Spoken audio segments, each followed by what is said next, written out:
What is going on, people? We are Tottenham TV, and what a weekend it has been, man. Losing your voice this weekend. I know, and I haven't even been in the stadium. Bloody hell. It's been such a great weekend. I am on top of the world, and if you think it couldn't get better after the 4-1 drubbing of West Ham, Arsenal, we were eating cherries last night. I was sitting at home and I was being fed cherries just like that. It was unbelievable. Seriously, I actually said just before I signed off, we're going to be eating cherries tonight, and that's exactly what we were doing. Arsenal firmly in the mud, but this ain't about Arsenal today. This is about Spurs against West Ham. 4-1. I guess let's just get straight into the match review. Sim, you were at the stadium yesterday. Tell me about it.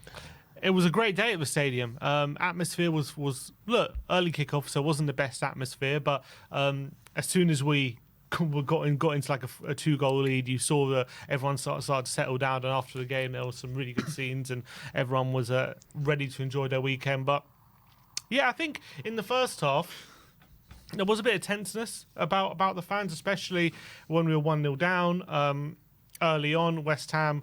Look, their game plan was working, to be fair, and it looks like it was working to perfection. Lopetegui came in with a plan to be very resolute. We've used Kudus and Byrne on the wings to hurt us. Obviously, stifle us in the centre, playing very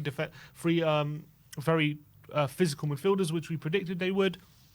And it was very, very hard to break him down. Kudus was getting all sorts of joy in that first half, and every time he got the ball, you just felt like something was going to happen. He was going to make something happen, and that's what he can do.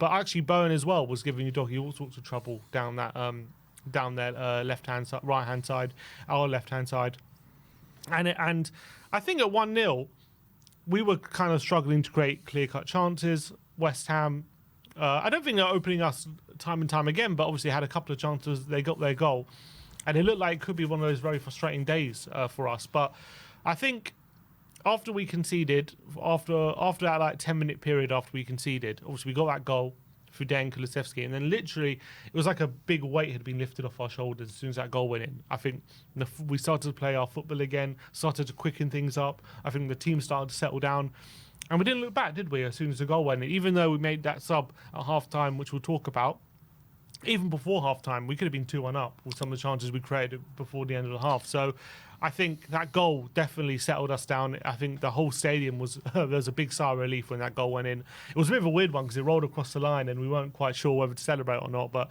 obviously the goal was given, and as soon as that went in, I think Tottenham didn't look back. Yeah, I felt like Spurs came out the traps actually pretty well, and I mean Kulusevski bought like 2 fouls, didn't he, in the first like 10 minutes, and you saw from the second that we kicked off, Decky was just on it, and he was on another one. 1-0 to Man City. 1-0 to Wolves. Wolves just taking the lead. But anyway, you saw that Decky was just in the mood from the off, like he has been all season, and I felt like we were dominating the possession. We just couldn't really hurt West Ham on a consistent basis. And when then they get the goal, they go in the ascendancy for a little bit. But then I felt like Spurs once we got on top of the pressure and we really started to make it show, we were creating chances. We ended the first half really strongly. And I guess it was a sign of things to come, what was going to come in the second half. And that goal that we did score, the first goal that we did score, unbelievable from Dom Solanke, the way he won the ball in the middle of the park. That little touch, that little pass just to set Maddison off. Maddison just charged through that empty space. And then obviously Decky did the rest and kind of kissed one, it hit Areola, kissed one post, kissed another post, went in. It all seemed to happen in just slow motion. And I think like Spurs, from the first half, we weren't playing our best football, but I still think for the most part we did dominate the first half. Like before they scored, we were dominating the possession without really hurting them too much. They had like that bank of 5, which we found it really hard to break down. So we were dominating the game without really hurting too much. And then West Ham did kind of have their moment. They had about 10-15 minutes where they were really on top. They had that chance with Mohamed Kudus at the back post where the defending was all over the place, and that was a kind of a sign of what was going to come a few minutes later, because it was a similar thing. Udogie gets beaten one-on-one way too easily by Jarrod Bowen, and Kudus is there at the back post completely free once again, and he didn't make a mistake the second time. But the second half was just a completely different kettle of fish. Yeah, 100%. But I actually think some of the defending in that first half was quite weak, to be fair. It was. I thought Todibo was actually, funnily enough, was probably actually having a really good game in that first half, I felt. And I thought his long-range passing was getting us in a lot of trouble. He was able to find Kudus and Bowen in spaces. I think for the goal, if you see it, if you watch it back, it's a long ball forward towards Kudus. And Porro just is very weak. He allows Kudus to bully him back into him and bring the ball down in the dangerous area. And obviously, they then bring Bowen into the game and they get a goal. But I thought it was fairly weak. I think a big reason why Ange made the change he did is because you see with those two chances with Kudus, there's no one there reading the pullbacks. There's no one there. Twice he's completely free. And it's because if you actually, people are like getting on Porro's back for the goal. And I know he probably did poorly in the build up to the goal, but for the goal, he's got Souček. Souček would have been completely free if Porro's not there. So I don't think it's his fault. I just think when Bowen's pulling the ball back, none of the midfielders are picking him up, and someone's got to notice Porro's had to tuck in for Souček because either they've left Souček or that's his man, and so they've got to cover for Kudus, and no one reacted quick enough. And I think Maddison was playing obviously on down that left-hand side, and Bowen was just getting way too much freedom down that left-hand side. He was taking on the doggy on the left. I actually think Van de Ven as well came out to confront him a couple of times and was struggling to deal with him. And we just needed that extra protection down that side. They were getting too much joy on the counter-attacks. And I think that's obviously why we made the sub. We obviously got back in the game. To be fair, the pressure was building even before the goal because we were getting loads and loads of corners. Porro had that long shot. The corners were dreadful, though, weren't they? The corners weren't great. But we had 12 corners in that first half. Yeah, none of them really did anything. Porro had that long shot, which Areola had to save and did really well to save, to be fair to him, and gobble up the second attempt. We had a couple of pot shots. Obviously, Johnson had that half volley, which was well, that was quite early in the game. Sonny had a chance on the left-hand side, which whipped just wide of the post. So we had a few chances, kind of half chances, before obviously we scored the goal. And obviously the goal, you could say, was probably a half chance as well. But as soon as we got that goal, I think there was a flurry of chances right at the end of the half, wasn't it? Johnson had a header. Porro had that volley, which whisked just over the bar. Right at the end of the half, the last chance of the half, brilliant ball from Romero.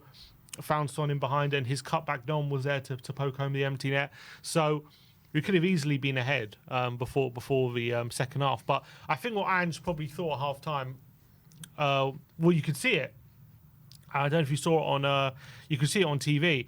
When Ange is walking off at half-time, he just calls over to Pape. He's like, "You're coming on." Like, he knew as soon as the half-time whistle went, he wanted to make a change. We just needed more legs in those midfield. Like, Kudus was just running rings around all our team. But I think he probably felt, as much as that's true, it would have been easy, even at that point, to say, "Look how we ended the half. I'm just going to keep it the same, and we know we're going to win the game." I think he probably felt like the way the momentum has shifted in our favour, the only thing that's going to stop us winning is if we concede another sloppy goal, or if we allow them back in the game through getting Kudus and Bowen in the game. So if I can just get Sarr on, get that protection for the back four, get him next to Basuma, so we have that protection, plug in the gap. So when Bowen's putting the ball back, we got someone like Sarr covering that position. When they're coming through them our midfield, I felt like yesterday it was way too easy for them to just go unchallenged through that midfield, get the ball to Bowen and Kudus, and as soon as Sarr came on, he was snapping at their heels, he was getting challenges in, he was getting in tackles, and as well, obviously it helped out Basuma as well. And you add into that protection plus the momentum we'd already gained from getting that goal, it just led to Spurs being completely dominant in that second half, albeit West Ham, I don't know what the score was, but West Ham did have a little flurry. They had that shot cleared off the line. I think it might have been at 4-1 already, but they had a shot cleared off the line, they had a few moments, but we obviously blitzed them right at the beginning of that It was at half. 4-1. It was at 4-1. If you bring up the phone a sec, I'll just show you the momentum bar and look at the momentum bar in the first half, which shows you, because the narrative is that we weren't very strong in the first half, but I did think we ended that first half so strong. And yeah, West Ham had 10-15 minutes and probably did have at one point the better chances in that first half, but I thought we did end really strong and really dominant. If you look at the stats as well for the first half, we had 1.15 XG to their 0.25. One big chance each though. 12 shots to their 5, 1, and where's the on targets? We had 2 shots on target to their 2. So, I mean, we were peppering them a bit at the end, but I felt like West Ham probably did have the better of the chances in the first half. Well, they had 2 chances. And they were from both good Kudus. chances. Yeah, but they had the best chances, but I wouldn't say they had the better of the chances. If you ask me, like in a game of football, you ask me, would I rather have Tottenham set of chances or West Ham set of chances? I'd probably still choose Tottenham because we had more of them. We were forcing Areola into more saves. Brennan had that chance. Son had that cutback. Like, I'd rather create that level of chances than just create 2 good chances in a half. So as much as, look, they'll feel like they were well worth getting in the lead when they did because they were defending resolutely and it was hard to break them down. And as well, obviously, they created a couple of openings, but I wouldn't say they were keeping us quiet. We still had our moments, we still had our chances, and I think when we did equalise, it was fair. I don't think we equalised against run of play. No, we didn't. But I felt like they kept us quiet. They did really well to keep us quiet for maybe the opening half an hour, 35 minutes. Yeah, exactly. And then the end of that half, something just clicked, and we just were able to start opening them up. Yeah, I think that made a big difference. Yeah. If you look at the average positions, I think it tells a story of. And if you go to this on lineups, you go your average, so you look where Maddison is there. What way is it showing? Downwards. Yeah. So you look where Maddison is. Look how far up the pitch he is in that first half. And obviously that's how we play. I don't think it's a criticism of Maddison to say these things. It's just we're playing a 4-3-3. Maddison and Decky obviously very far up the pitch, and then you click on the top left. It says show substitutions. There's a tick, and so look where Sarr is. Yeah. All of a sudden, look how deep he dropped. All of a sudden in his own half next to Basuma. So that made a big difference to just protecting the back line. You could see Sarr was a lot deeper. And I actually think it made us a bit more transitional. We actually had less possession in that second half. I think you see it by the stats. Yeah. This first half, we had a lot more possession. Second half, a bit similar to Brentford, where we made it a bit more of a transitional game. We kind of invited West Ham onto us a bit more, knowing that we had Sarr there to win the ball back. And you could see what a difference made, because look at the space we had, especially for the third and fourth goal. Son and Kulusevski find themselves in all sorts of spaces. That's a consequence of us inviting West Ham onto us, but I think you can't take anything away from that second goal, because as much as the goals 3 and 4 were transitional, the second goal was all about patient build-up, and it was all about breaking West Ham down. It was really brilliant.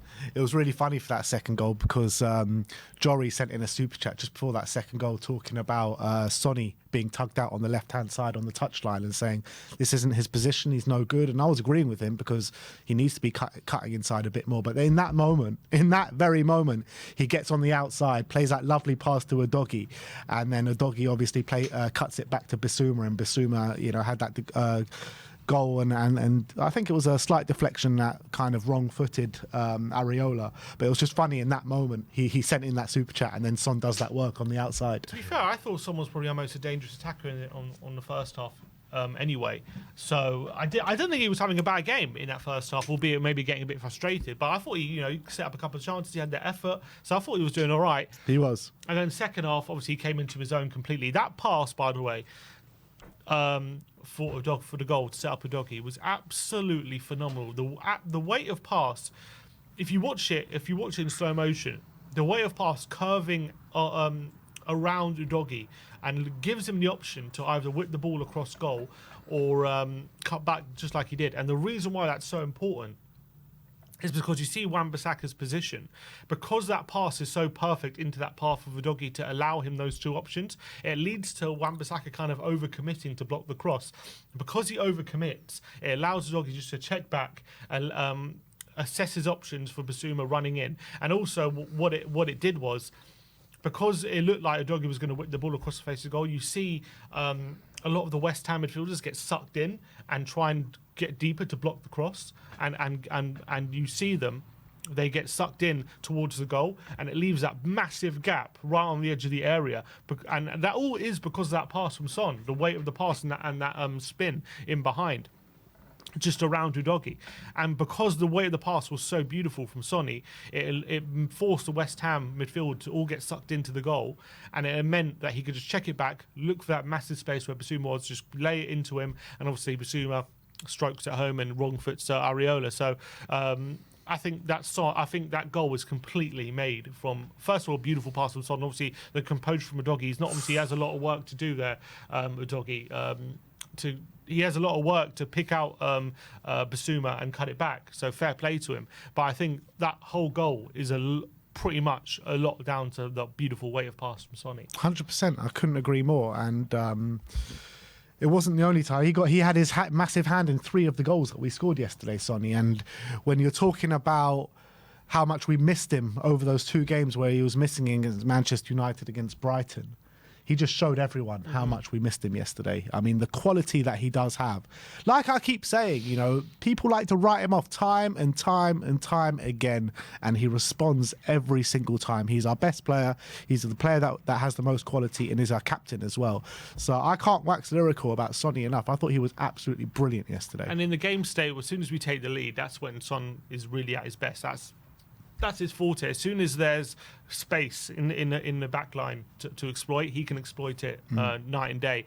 And for the 3rd goal, brilliant outside of the boot pass to Kulusevski to set him off. And obviously, not only does he play that pass to Kulusevski, brilliant, play him in space, but he carries on his run. You can see that lung versus run. Look how much ground he has to cover when he passes that ball to Decky to when he picks up the ball. Tireless running. Obviously, the finish probably wasn't the best, but got a bit of luck. But you earn your own luck. Probably through, you know, his pass and his running, earned his own luck with that moment. I think Areola will feel like he definitely should have done better with that one because, I mean, he saves it with his feet. I think if he goes with his hands, he catches it. So I thought it was really, really poor piece of play from Areola. And then obviously the 4th goal, brilliant piece of play from Papsar. In behind to Son, and in those positions, the problem the defender has in those positions is you don't know what way Son's going to go because he's so 2-footed. He can go either way, and you see he absolutely tied Todibo in an absolute knot. Todibo just didn't know what to do. He didn't know what way to go. That 10 step overs in there. I think it was 3 step overs, I think it was, or 4 step overs. And you see Todibo's going this way, that way. He just didn't know because either way Todibo commits, he knows Son could go the other way, and he's just as good on either foot. Obviously, he forced Sonny out wide, but on the outside, but it wasn't enough to stop him. And Todibo, I thought, as good as he was, I thought in the first half, which I thought he had a really strong first half, he was probably just as bad in the second half because I thought he got absolutely bullied from Solanke. He got twisted up in an absolute knot, sent for a dance by Son, and scored an own goal as well. So it wasn't a good day for him in the end. Yeah, let's just show how dominant we actually were in the second half with these stats. I mean, as you can see, possession is a lot less. We had about 61% possession in the first half, 53%. We actually had a lower XG in the second half than we did in the first half, and we scored 3 goals. Only one big chance each, but we had 10 shots, they only had 6. And in terms of on target, we had 5 shots on target and they had 2. We hit the woodwork once as well. It just felt like we came out in that second half with a point to prove and just completely blitzed them. Within about 15-20 minutes of that second half, the game was over. Yeah, it was just wave after wave, and they couldn't deal with it. And to be fair, last season, how many times did we see Spurs do that? A few times. It reminds me of the Brentford game last year where we came out second half. I think we made 1 sub as well, and I think within 15 minutes we were 3-1 up as well when we blitzed them. Spurs have the capability to do that, especially under this Ange team. When we're in full flight and the momentum is with us, at some point we look unstoppable. And that's the kind of how I felt about it yesterday. It's like we can hit them with so many facets. We can hit them with the transition with Son. We can hit with our pressing with Solanke, and we're pressing in packs. We hit them with a bit of a patient build up with the second goal as well. And this is what Ange is trying to develop, isn't it? He's trying to develop this team that can kind of just have different modes of attack, and that's exactly what we showed yesterday. We absolutely smashed them off the park. Let's be real. Like it's the first London derby we've won under Ange Postecoglou, which is nowhere near good enough. But now we've done it. Hopefully, we can stamp our authority on these games a bit more. 4-1 against West Ham when they are 1-0 up. On top of that, with Arsenal losing yesterday, it just literally made it the best day ever. Sonny back in action. I mean, if Carlsberg made days, you know what I mean? Literally, those were days we could live for. And also, people criticising Ange for not making subs quicker, not being proactive. And yesterday wasn't It was a masterclass. That change at half-time was a complete masterclass. And these are the things that Ange doesn't get, gets criticised for. He doesn't change the game enough. And it was right against Brighton. But every time, and Marlon said this on the fan show when he was talking about it when he came on yesterday, right? Every time when people criticise Ange for certain things, and he's like, oh, that's not a problem, with the set pieces, with not changing things in game, he kind of proves everyone wrong without actually like saying he's going to do stuff in press conferences. Yeah, I mean, I don't think he's there to say like, I'm going to make this change. You know what I mean? Yeah. He's just But gonna people do it. take that, like when he says, oh, that doesn't matter. People take that as just like, oh, Ange doesn't care about this, Ange doesn't care about that, when actually he's making changes to improve us constantly. But even yesterday, what was so impressive about yesterday was I don't think anyone would have criticised him for not making a change at half-time, because I think with the momentum we had... I thought it was strange, to be honest. Yeah, with the momentum we had in that first half, I think... You know, especially Maddison, who actually, if you look at the stats, which we'll go into later, but he had 5 chances created, which is actually more than anyone in the whole game. Even not just first half. No one had more key passes than Maddison throughout the whole game. And as well, he obviously had an assist for Kulusevski's goal. I thought he was playing quite well. And I don't think anyone was calling for... Like, it wasn't obvious to everyone that Maddison should have come off and we should have brought Son. As much as, yes...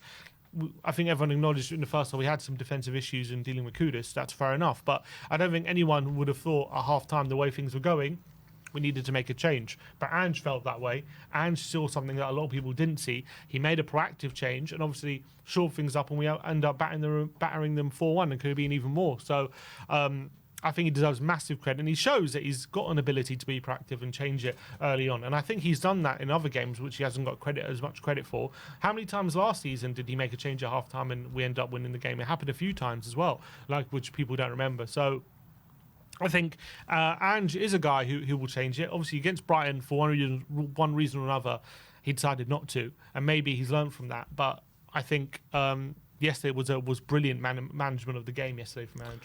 I was so impressed yesterday with Big Dom Solanke, and the more and more I see of this, the more and more I'm kind of falling in love with this guy. I think he is absolutely brilliant. Yeah, maybe you expect him...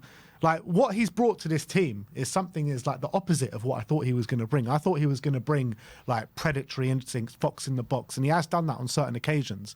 But the way he's dropping deep and the impact that he's making on this team, for that first goal, that pass is so underrated from Solanke. He wins the ball back and quickly just sets Maddison away. And in the second half, he was doing that so much, man. And he's so good on the ball. Like, when he's got the ball at his feet, he can just take it past people like it's no problem as well. I mean, I didn't know Solanke had this in his locker to the quality that he has it. I mean, this guy has fitted in this team like an absolute glove on the hand, man. I think he's brilliant. Yeah, I thought he was fantastic yesterday. Such a great role for the team. I think yesterday was a real team performance from Solanke, because I don't think he had any shots, did he? I don't remember too many times he was in and around the penalty box. But what he was doing was making sure that when the ball came to him in the central to park, he was keeping it, making sure he's keeping away from the defender, making sure he's progressing the ball, getting it up the pitch. That little toe poke for the first goal, fantastic from him. In that second half, backing into Dodibo, making sure that a 50-50 ball becomes Solanke's ball, and he can just trap it, instead of maybe last season those kind of passes would have just come back at us because the defender was bullying our attacker, and that's not happening this season. And he's just such a handful. Defenders don't know what to do with him, and yeah, as you say, his dribbling ability is something that I knew he was good at, but not, as you say, not this good. And he seems to be able to get away from people a lot easier than I thought he was capable of. And because he's so strong, as soon as he gets ahead of you, you can't really get back round him, because he's got such amazing upper body strength, and he's such a big physical striker.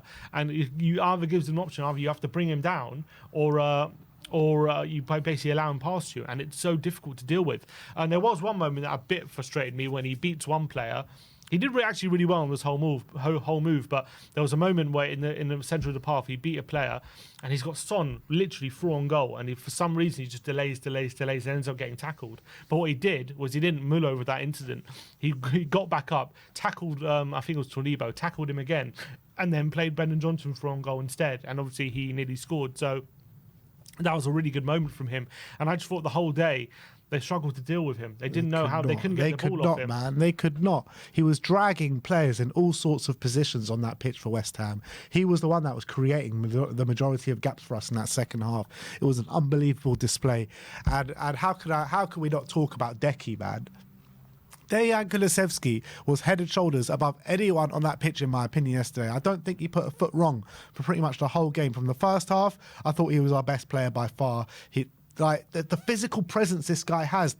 I called him a ball retention wizard on the watch along yesterday. I mean, this guy put in a ball retention 101 for West Ham to look at yesterday. I mean, this guy is absolutely getting better and better and better every single game. He's and it's a testament to him that he's the one that stayed on the pitch and Maddison was the one to go off yesterday, because coming into the season, everyone would have said Maddison is the first midfielder, first attacking midfielder on the team sheet, and Kulusevski has come in and said, nah, I'm that guy now. And he gets the goal, maybe a bit fortuitous with that finish, but West Ham literally could not deal with him from minute one right until the end. He's so strong. As Ange keeps pointing out, he's got ridiculous running stamina. He's so strong with his ability when he runs at you. Yes, he's not the quickest, but because he's so strong, as soon as you get near him, he just bullies you off the ball and he gets past you. So I think Decky has been an absolute phenomenon this season, to be honest. And, you know, I said after the United game, I think he's becoming one of the best in the league in that position.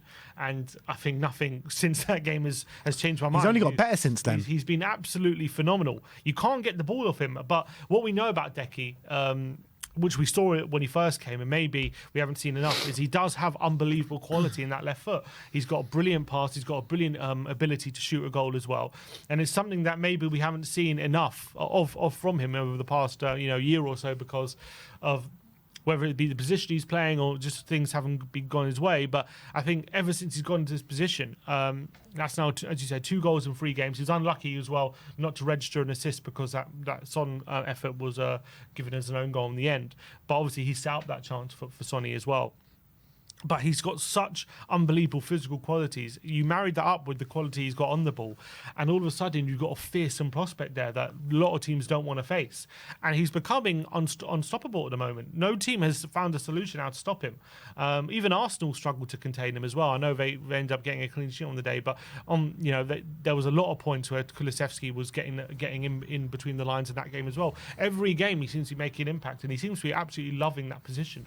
He just seems to be enjoying himself, getting involved in all different facets of the game. And I think the reason he took Maddison off instead of Decky is just because of that running power. He knows what Decky offers on the ball. And as much as Maddison isn't a slouch, he just doesn't have the physicality Decky offers. So when you've got that kind of physicality available, plus the quality he does, you need that on the pitch. You need that robustness. And you just can't get the ball off him. He is absolute a press-resistant machine. Every time anyone gets near him, they're getting part. He's holding them off, and it's a delight to watch. It's so exciting to watch as well.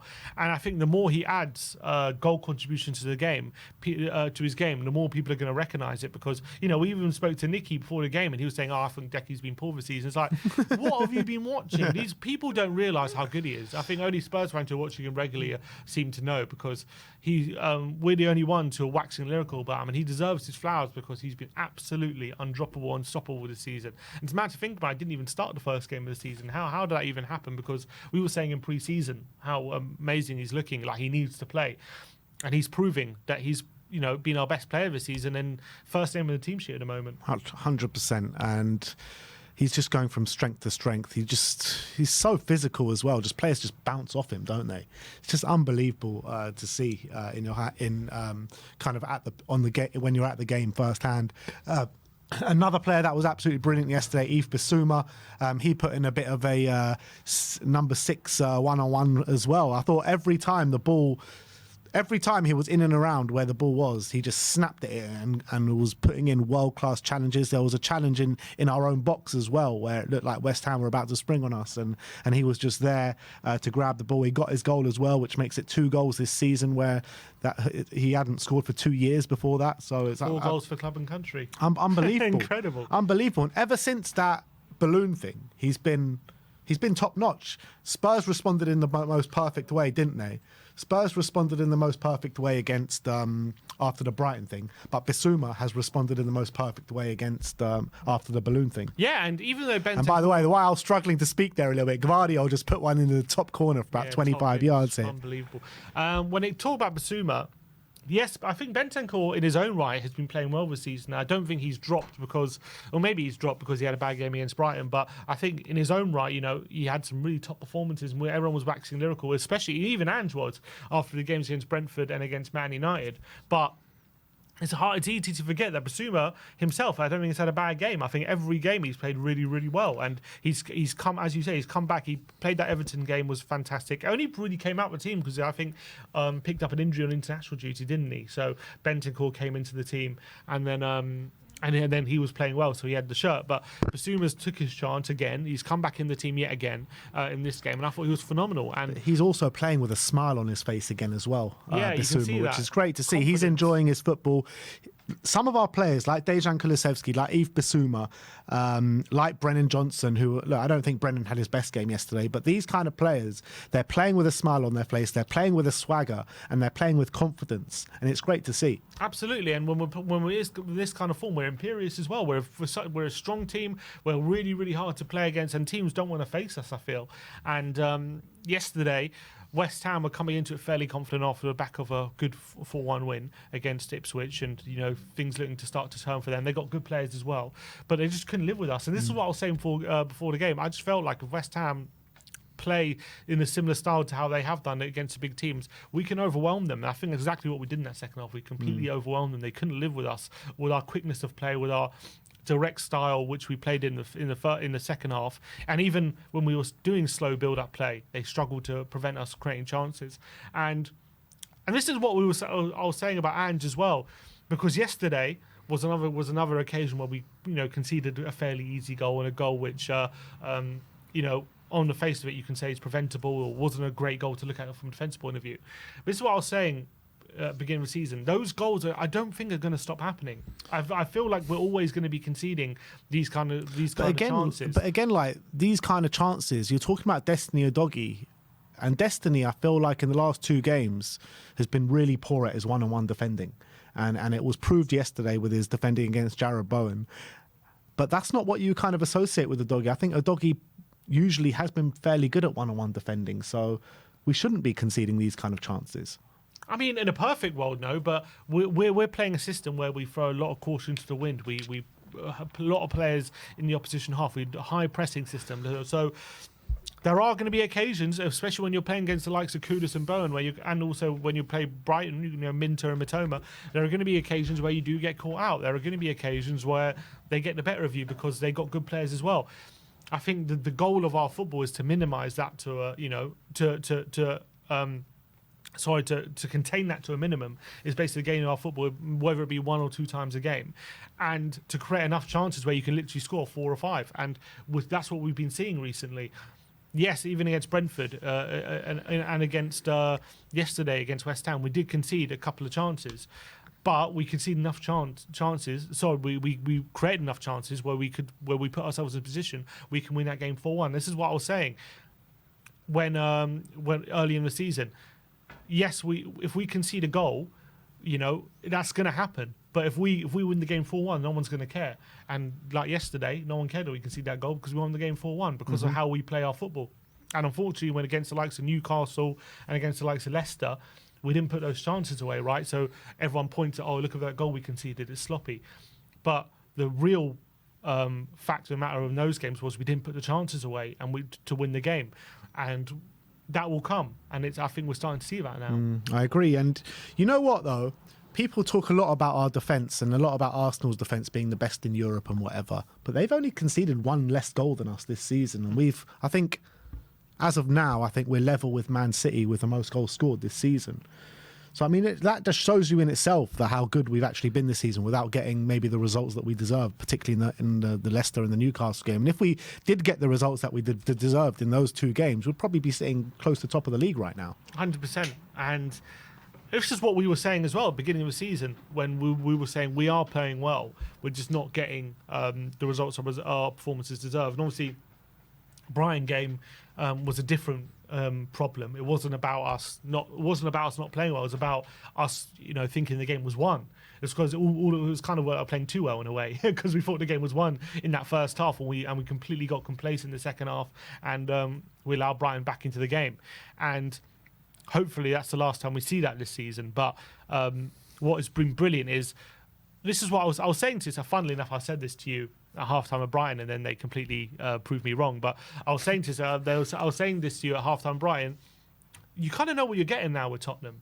we can see a very consistent level of performance. And yes, you know, we got defensive deficiencies and that needs to be improved and whatnot.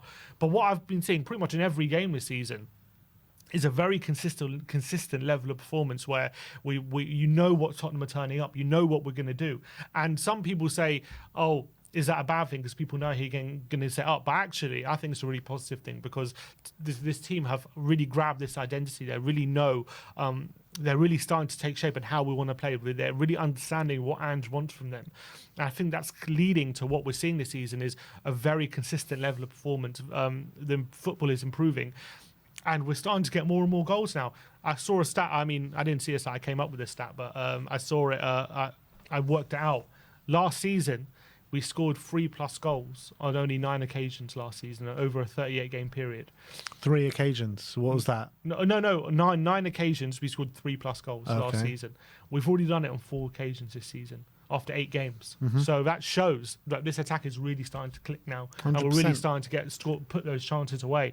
Whereas last season, I mean, 9 occasions isn't a terrible total, but it's not enough to where we want to be. And that's because of the inclusion of Dom Solanke, how easily he's fitted in, getting Decky in the middle of the park as well, which is like Decky and Dom Solanke have been revelations for us this season. And I think those two are key factors in why we've been so good. Yeah, and this is my point being is, yes, we'll concede a sloppy goal now and again, or we'll concede a good chance. That will happen.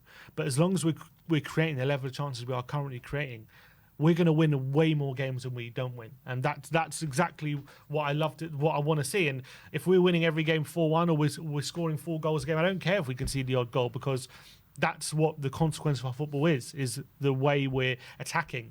And I know it's sometimes hard to see our defence get cut open on occasion, and people don't like to see that.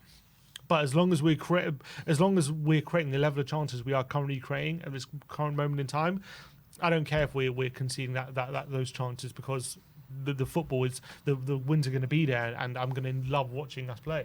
Let's be real, Man City are conceding every week at the moment. They get cut open as well, and we've seen that with Pep Guardiola teams year after year. Maybe they went through like a year or two where they shored it up defensively massively, but they play a system where, you know, they can get counter-attacked upon. And this is just the nature of the beast, isn't it? Exactly. And that's what a lot of fans, I think, were being overly critical of Ange. But that's because we weren't getting the goals. Correct. And, you know, the whole narrative was, with the forward line that we have, are they going to let Ange down this season, and is it going to cost him his job? Well, at the moment, they seem to have turned it around, and we seem to be getting the goals. They do have seemed to have turned it around, but there are bigger tests to come than West Ham. We need to show this performance against a top 6 team, in my opinion. I know we did it against Aston Villa at the back end of last season, but we got them coming up against soon. So I really want to see us stamp our authority in that game. Of course, every game we want to see it. We want to see it continue, but I'm just saying, for as much as you can criticise the players for a moment in time at the beginning of the season for not putting away chances, you've got to give them a praise for putting them away in this moment in time. Absolutely. It's a joy to behold when we're scoring goals like that and putting West Ham away like we did, because in the combined 11, you know, everything that we were arguing against pretty much came to fore in this single 90 minutes game of football. Nicky was like, Kulusevski's been rubbish. Well, Kulusevski was the best player on the pitch and you couldn't handle him. Emerson Palmieri against Udogie. I think Udogie made that mistake in the opening stage of the game, but I think he grew from that and he went from strength to strength. I think he was much better than Emerson throughout that 90 minutes period of play. So, look, Spurs were brilliant yesterday. There's no question about it. So let's just kick on from here. Definitely. And I predicted 4-1. And yeah, unbelievable prediction, to be fair. 4-1. Unbelievable. That was your reaction when I said it. Unbelievable. Maybe I should be shocked at your predictions a bit more. To be fair, I've actually got quite a few right this season. I predicted Coventry, spot on. Karabag, spot on. I think Ferencváros, spot on. And now this one's spot on. You should be putting money on it. I should, I know. Absolutely. God. Well, I won 20 quid off Josh King. So that's the main thing. Josh King was firmly in the mud after this weekend. Fine. I bet Josh King 20 quid will win on the weekend. He bet me 20 quid will lose, And I said 100% I'm taking that money. Easy, measy money. He just needs to pay me now. It's like taking candy from a baby.